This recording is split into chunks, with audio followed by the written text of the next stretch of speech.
Greece is in the news again for its debt. Austerity measures, bailouts, heated negotiations with European creditors. It feels like a distinctly modern crisis, a story of the Eurozone, globalization, and complex financial instruments. But what if I told you this is not just a 21st century problem? What if the very first sovereign debt default in recorded history was also Greek? That is right. Over 2,500 years ago, in the 4th century BC, 10 city-states on the island of Delos defaulted on loans from the Temple of Apollo. The pattern was set. Since then, Greece has spent more years in default than almost any other nation. This is not a short-term bug in the system. It is a recurring feature of its history.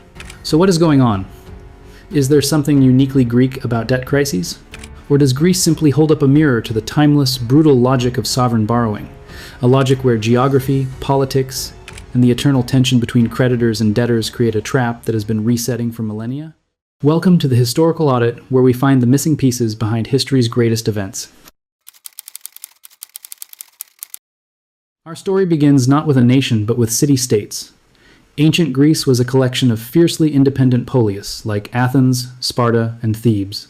They were competitive, militaristic, and often at war. And war is expensive. The first creditor was the temple. In the ancient world, temples were not just places of worship, they were the central banks.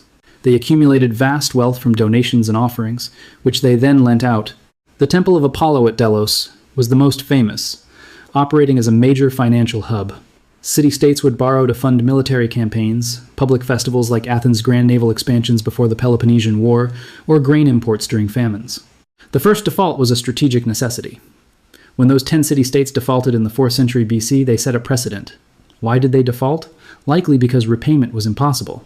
Perhaps due to lost wars, failed harvests, or simply because the political cost of raising taxes from citizens was higher than the cost of angering a distant temple.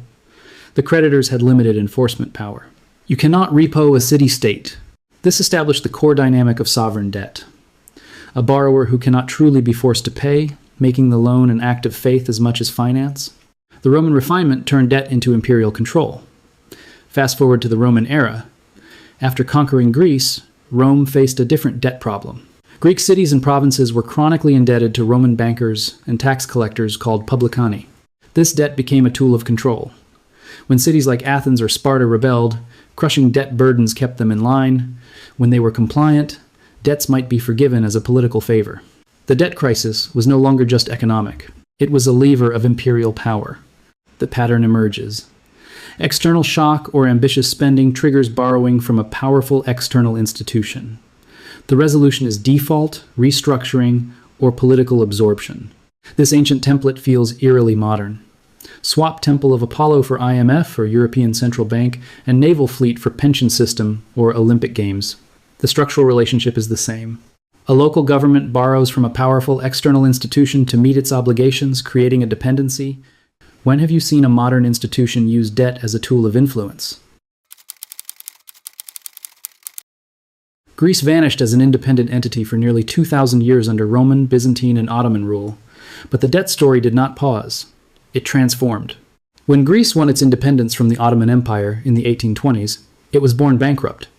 The new nation immediately needed money to build an army, a government, and infrastructure. In 1824, it turned to the financial capitals of its day, London. London loans were a modern debt trap. British bankers, inspired by Philhellenism, the love of Greek culture, and the promise of high returns, loaned the new Greek state £2.8 million. But the terms were brutal. The bonds were sold at a steep discount, so Greece received far less than the face value. The money was also quickly misspent or misappropriated. By 1826, Greece was in default. It would not properly service this independence debt for over 50 years. This established the modern pattern. A young state inherits the financial logic of empire. It borrows from foreign capital markets at punishing terms. The money is often mismanaged by a weak, corrupt state apparatus. Default follows, leading to decades of negotiations and austerity. This cycle repeated throughout the 19th and 20th centuries. Greece defaulted again in 1843, 1860, and 1894. Each time, the trigger was familiar. Overspending, often on military conflicts, a weak tax base, and reliance on volatile foreign lenders. The Great Depression triggered another default in 1932.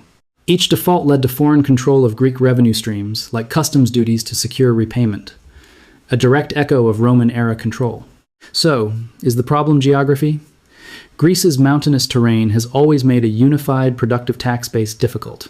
Its strategic position has made it a geopolitical pawn, perpetually spending on defense.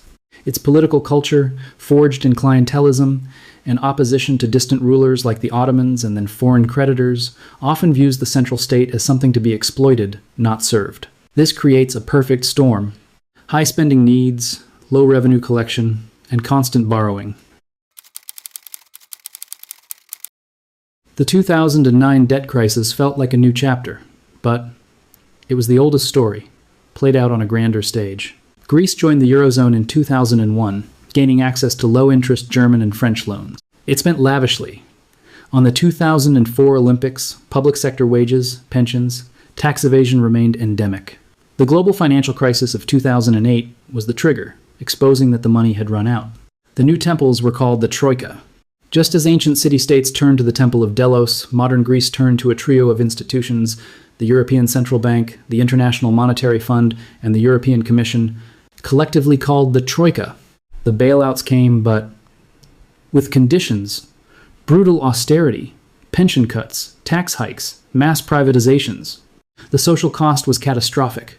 Youth unemployment soared above 50%. A brain drain of educated Greeks accelerated. The human suffering was immense. And yet the debt-to-GDP ratio worsened, from 127% in 2009 to over 180% at the peak of the crisis. Austerity had crushed the very growth needed to repay the debts. This is the cruel, repeating logic of sovereign debt crises.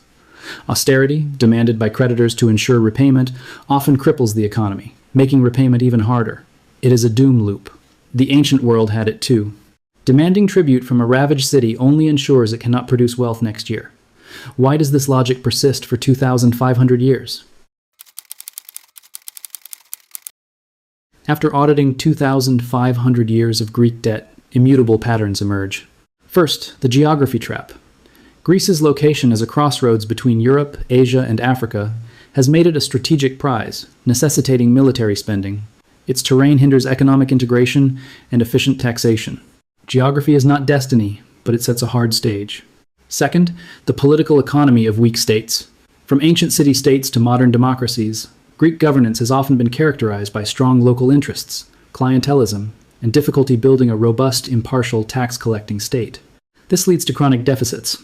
Borrowing becomes the path of least resistance for politicians. Third, the creditor's dilemma. Whether a temple, London bankers, or the ECB creditors always face the same problem. You cannot force a sovereign nation to pay. You can only offer new loans with conditions like austerity or control of revenues, which often weaken the debtor, making future payment less likely. It is a game where both sides can lose. The ghost in the machine is memory.